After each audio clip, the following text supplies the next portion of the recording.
ക്രൂരമായ ആക്രമണം അഴിച്ചുവിട്ടുള്ളത് ഒരു കാര്യമേ സൂചിപ്പിക്കുന്നുള്ളൂ. കാക്കിയുടെ പിൻബലത്തിൽ നിങ്ങൾക്ക് അടി തിരിച്ചു കിട്ടില്ല എന്ന ഉറപ്പിൽ ഞങ്ങളുടെ സഖാക്കളെ നിങ്ങൾ അടിച്ചിട്ടുണ്ട്. പക്ഷെ ഒരു കാര്യം ഉറപ്പിച്ച് പറയുന്നു, ബാബുരാജിനോടും ബാബുവിനോടും പറയുന്നു, ഈ പൊതുനിരത്തുകളിൽ ഞങ്ങളുണ്ടാകും. നിങ്ങളെ ഞങ്ങൾക്ക് കൈകാര്യം ചെയ്യാൻ കൂടുതൽ സമയമൊന്നും വേണ്ട. ഞങ്ങൾക്ക് കൈകാര്യം ചെയ്യാൻ അറിയാം. പോലീസ് സ്റ്റേഷനകത്ത് കയറിയാൽ നിങ്ങൾ സേഫാണ് എന്ന് നിങ്ങൾ വിചാരിക്കണ്ട.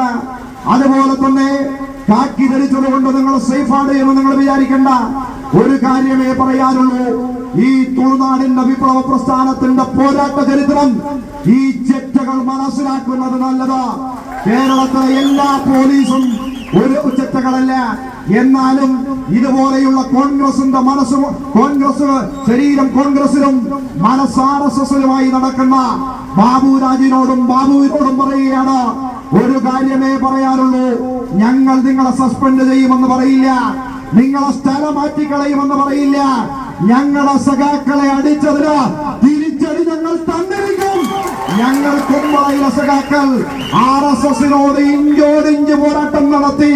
സഖാക്കൾ ഭാസ്കര കുമ്പളയും സഖാവ് മുരളീധരനും ഉൾപ്പെടെയുള്ള ആളുകൾ രക്തം നൽകി വളർത്തിയെടുത്ത പ്രസ്ഥാനമാണ്. അതുകൊണ്ട് ലാത്തിക്ക് മുന്നിൽ മുട്ടുമടക്കുന്ന പ്രസ്ഥാനമല്ല ഈ തുളുനാടിലെ പ്രസ്ഥാനമെന്ന് ഈ ബാബുരാജും ബാബുവും മനസ്സിലാക്കുന്നത് നല്ലതാ. നിന്റെ വീടും സ്ഥലമൊക്കെ ഞങ്ങൾക്കറിയാം, നിന്റെ രാഷ്ട്രീയം ഞങ്ങൾക്കറിയാം, നിന്റെ സൂക്കേട് എന്താണ് എന്ന് ഞങ്ങൾക്കറിയാം.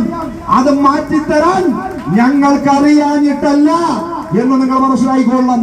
അതുകൊണ്ട് ഞങ്ങൾ സമാധാനപരമായി ഞങ്ങൾ നടത്തിയിട്ടുള്ള പരിപാടിക്ക് നേരെ ആക്രമണം നടത്തിയ ബാബുവും ബാബുരാജും കരുതിയിരുന്നു നിന്നെ വിടാൻ ഞങ്ങൾ ഉദ്ദേശിക്കുന്നേയില്ല എന്നുള്ളത് ഞാൻ പറയുകയാണ്. പ്രിയമുള്ളവരെ, ഈ പരിപാടി ഉദ്ഘാടനം ചെയ്യുന്നത് പാർട്ടിയുടെ ജില്ലാ സെക്രട്ടേറിയറ്റ് അംഗവും CITUവിന്റെ ജില്ലാ